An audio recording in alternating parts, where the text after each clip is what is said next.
بابلو أميليو اسكوبار كان عنده جملة مشهورة: أم الفضة أو الرصاص. وخلونا أقول لكم قصتها.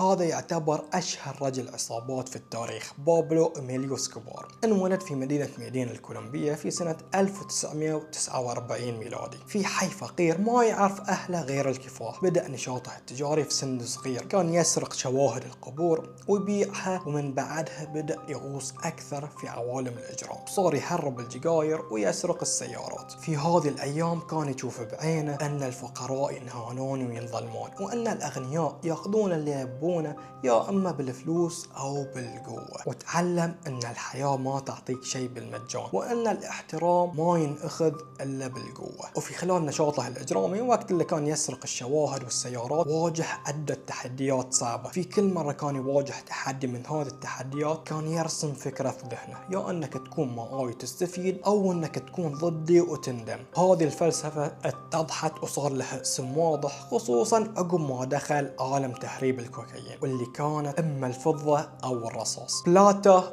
او بلومو. كان يستخدم هذه الجملة لما يواجه الشرطة او لما يواجه السياسيين. واللي كان يرفض الفضة كان يواجه سلقة رصاص تقتله وتمحيه من الحياة. وهذه قصة جملة بابلو اسكوبار الشهيرة: بلاتا او بلومو.